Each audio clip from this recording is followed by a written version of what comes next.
हम types of supervise learning में। अब सुपरवाइज लर्निंग के टाइप्स क्या हैं? आप लोगों को पता है रिग्रेशन और क्लासिफिकेशन है, लेकिन किस बेसिस पे है? In supervise learning N algorithm is selected based on the target variable. Target variable के बेसिस पे सेलेक्ट होता है। ये जो डिवीजन किया हुआ है ना, रिग्रेशन क्लासिफिकेशन, कैसे किया है? Based on target variable.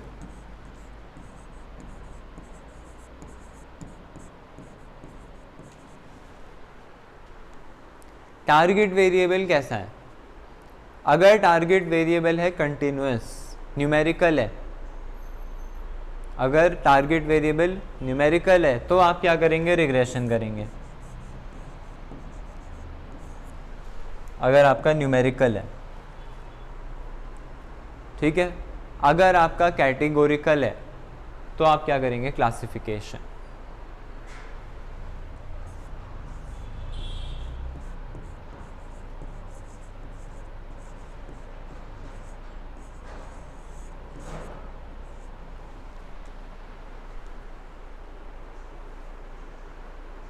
Important बात है, आप जो एल्गोरिदम सेलेक्ट करेंगे वो किस बेसिस पे करेंगे? आपका टारगेट वेरिएबल कैसा है, आपको क्या प्रेडिक्ट करना है, क्या आपको फ्रूट्स को क्लासिफाई करना है, तब आप क्लासिफिकेशन का एल्गोरिदम यूज़ करेंगे। क्या आपको सेल्स प्रेडिक्ट करनी है, सेल्स क्या है? न्यूमेरिकल है, तो आप रिग्रेशन यूज़ करेंगे।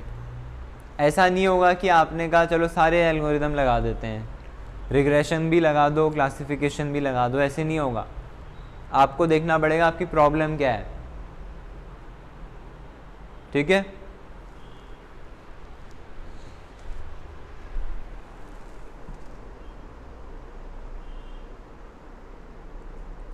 अब देखिए सुपरवाइज लर्निंग में हमारे पास क्या क्या एल्गोरिदम्स हैं।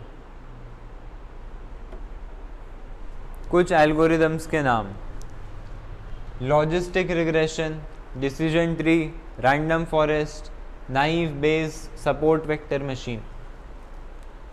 क्या क्या करते हैं ये भी पढ़ लेते हैं एक बार। लॉजिस्टिक रिग्रेशन क्या होता है? Use to estimate discrete values, binary values like 0, 1, yes, no, true, false based on given set of independent variables. Logistic regression linear regression से अलग है। लॉजिस्टिक रिग्रेशन एक क्लासिफिकेशन का एल्गोरिदम है, चाहे इसके नाम में रिग्रेशन आ रहा है। इसमें आप बाइनरी वैल्यूज को प्रेडिक्ट करेंगे। अभी एक इंट्रोडक्शन दे रहा हूँ हर एल्गोरिदम का, ठीक है। Decision tree, decision tree make sequential hierarchical decisions about the outcome variable based on the predictor data. Decision tree में ट्री टाइप का बनता है, जैसे इफ एल्स का ट्री है वो, ऐसा समझ लीजिए। ऐसा हुआ तो ऐसा, ऐसा हुआ तो ऐसा, एक मतलब फ्लो चार्ट टाइप का बन जाएगा, ट्री बन जाएगा। इसमें आप रिग्रेशन भी कर सकते हैं और क्लासिफिकेशन, दोनों चीज़ें कर सकते हैं, ठीक है। ऐसे ही हमारे पास रैंडम फॉरेस्ट है। रैंडम फॉरेस्ट क्या होता है? जब आप कई सारे डिसीजन ट्रीज को यूज़ कर रहे हैं। Random forest is an ensemble of decision trees, it gives better prediction and accuracy than decision tree.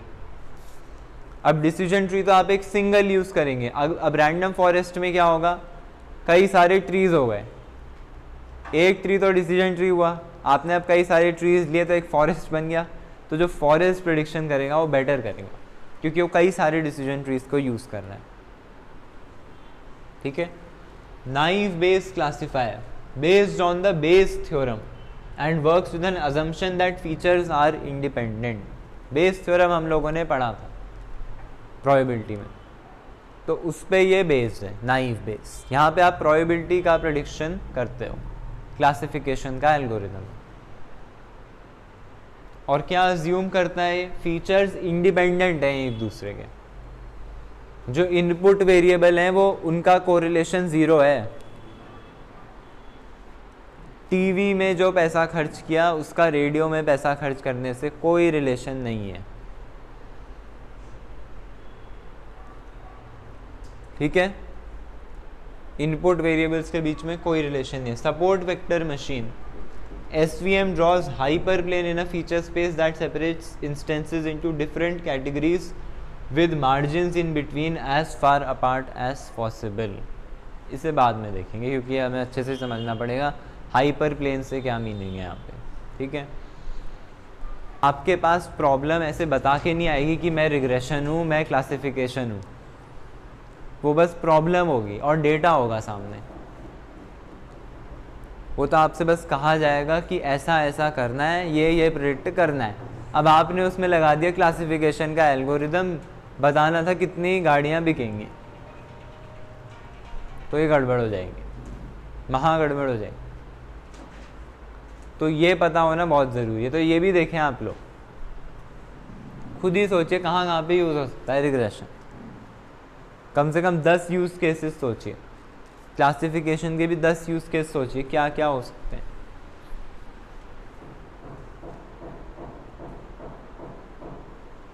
अब सबसे पहले हम बात करेंगे किसकी, रिग्रेशन की. ठीक है, पहले इसके टाइप्स देखिए ज़रा, क्या क्या टाइप्स हैं रिग्रेशन के. हमारे पास है linear regression, multiple linear regression, polynomial regression, ridge regression, lasso regression, elastic net regression. इतने टाइप के रिग्रेशन हैं. कितने हुए ये, 1 2 3 4 5 6 टाइप के रिग्रेशन हैं. या हम इसे कह सकते हैं सिंपल लीनियर रिग्रेशन. इसमें काम ही नहीं कर रहा है. Simple linear, multiple linear, polynomial, ridge, lasso, elastic net, सबकी अलग अलग कंडीशंस हैं. तो हम पहले शुरू करेंगे सिंपल लीनियर से और फिर multiple linear, polynomial, ridge, lasso, elastic net, इनकी क्या क्या कंडीशन है, कैसे कैसे यूज़ होगा.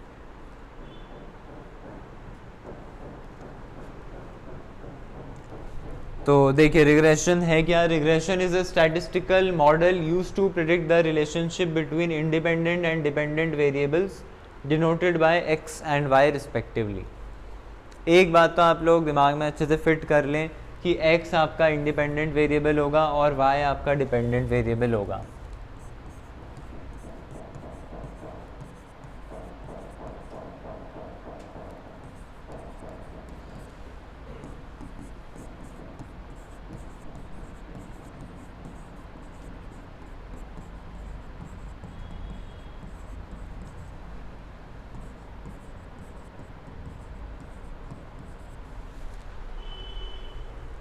ठीक है, x इंडिपेंडेंट वेरिएबल के लिए, y डिपेंडेंट वेरिएबल के लिए. x इंडिपेंडेंट क्यों कह रहे हैं, y डिपेंडेंट क्यों कह रहे हैं, क्योंकि y की जो वैल्यूज़ हैं वो x पे डिपेंड करती हैं, इसलिए y डिपेंडेंट है. हम y को प्रेडिक्ट कर रहे हैं तो y डिपेंडेंट हुआ ना, x को तो प्रेडिक्ट नहीं कर रहे हैं, x पे y डिपेंडेंट है.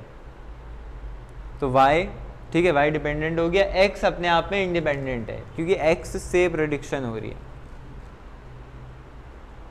ठीक है,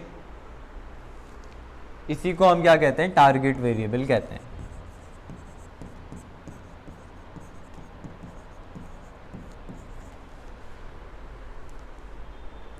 तो जो आपके इनपुट वेरिएबल्स होंगे या इनपुट फीचर्स होंगे, उनको अगर हम मैथमेटिकली लिखें तो कैसे लिखेंगे ये भी याद रख लीजिए. x1 ऐसे दिया होगा, x1, x2, x3, लेकिन y एक ही होगा, y में y1 नहीं होगा. प्रेडिक्शन का वेरिएबल एक ही होगा. ये वेरिएबल्स कई सारे हो सकते हैं या एक भी हो सकता है. ऐसा भी हो सकता है खाली एक x है और एक x है, आप y को प्रेडिक्ट कर रहे हैं. ठीक है, नोटेशन भी याद रखना पड़ेगा कि कौन सा डिपेंडेंट है और कौन सा इंडिपेंडेंट है.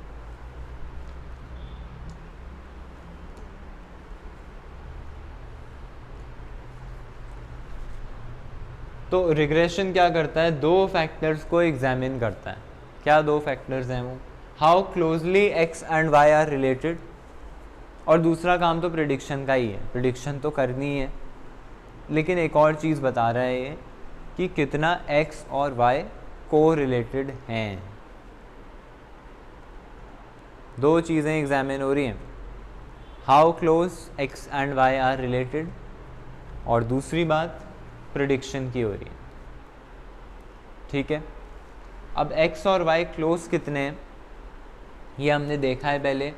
Linear regression gives a number between -1 and 1 indicating the strength of the correlation between the two variables, that is Pearson correlation. Correlation की बात करिए, कोरिलेशन भी हम तभी चेक कर रहे होते हैं ज़्यादातर जब हम रिग्रेशन का एल्गोरिदम कर रहे हैं। हमें चेक करना है कि क्या जो मेरा टीवी वाला कॉलम है वो सेल्स को प्रेडिक्ट करता है कि नहीं करता है, तो मैं कोरिलेशन देखूंगा। आधा काम तो मेरा कोरिलेशन ही बता देगा कि अगर अच्छा कोरिलेशन है तो मतलब प्रेडिक्शन में ये काम का है। ठीक है, दूसरी चीज़ क्या हो रही है इसमें, प्रिडिक्शन हो रही है। When the relationship between x and y is known, जब आपको रिलेशनशिप पता चल गया x y को कितना इफेक्ट करता है, किस तरीके से इफेक्ट करता है, क्या निगेटिव कोरिलेशन है कि पॉजिटिव कोरिलेशन है, या कोरिलेशन है ही नहीं, तब आप प्रिडिक्शन में आएंगे। Use this to predict future values of y for a value of x. This is done by fitting regression line and represented by a linear equation y equal to a into x plus b. ठीक है, क्या कह रहे हैं, जब आपको पता लग गया कि x y को कितना इफेक्ट कर रहा है, उसका भी प्रोसीजर है।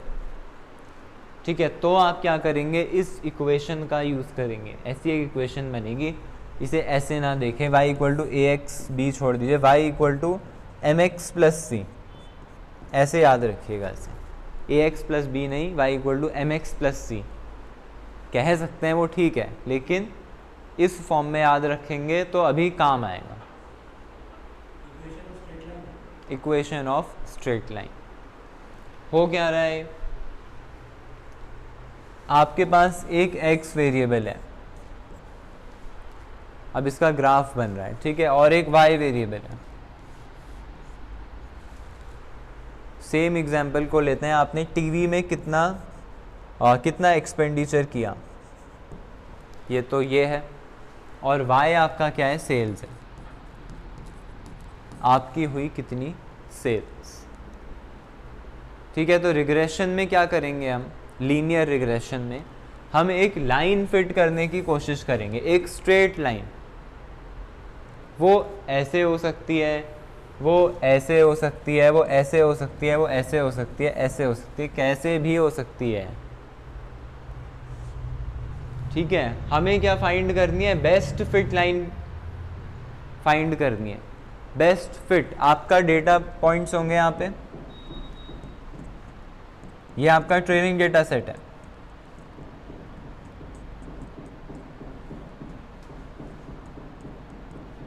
ठीक है, ये पॉइंट्स आपके ओरिजिनल डेटा सेट के हैं। अब आप इसमें एक लाइन को फिट करने की कोशिश करेंगे जो कि मैक्सिमम एक्यूरेसी दे इनको प्रिडिक्ट करने में। अब एररलेस तो हो नहीं सकता, क्योंकि आप भी देख रहे हैं एक पॉइंट यहाँ पे, एक यहाँ पे, तो एक लाइन तो फिट नहीं कर सकती ना। तो हम लाइन या तो ऐसे फिट कर दें, या ऐसे फिट कर दें, ऐसे कर दें, कैसे करें फिट। जैसी भी फिट करेंगे हम एक स्ट्रेट लाइन फिट करेंगे, पहली बात तो कर्व फिट नहीं करेंगे। ठीक है, ऐसा नहीं होगा कि आपको एक कर्व फिट कर रहे हैं। ये डेटा था, सिंपल लीनियर रिग्रेशन की बात कर रहा हूं। आप कोई कर्व फिट नहीं करेंगे, ऐसे एक स्ट्रेट लाइन फिट होगी, ऐसे या ऐसे, ऐसे कुछ नहीं होगा। यहाँ एक सीधी लाइन फिट करनी है। अब आप उसे ऐसे करिए, कैसे ही करिए, ऐसे करो, ऐसे करो, ऐसे करो, जैसे करना है वैसे करो, एक्यूरेसी मैक्सिमम करनी है। ठीक है, और जो स्ट्रेट लाइन होती है उसकी इक्वेशन क्या होती है, याद रखना है आपको, y equal to M X plus C. हाँ, अब इसके एम और सी में हम कल जाएंगे। इतना ध्यान में रखना है कि आपकी लाइन कैसे भी हो, अगर स्ट्रेट है, जो कि स्ट्रेट होनी चाहिए सिंपल लीनियर रिग्रेशन में, उसकी इक्वेशन क्या होगी, y equal to M X plus C होगी। और ये जो लाइन होगी ये होगी आपकी best fit line, best fit, जो इस डेटा सेट को बेस्ट फिट करे, कम से कम एरर दे। अब बेस्ट फिट आप निकालेंगे कैसे, उसका हम एल्गोरिदम देखेंगे। ठीक है, थैंक यू।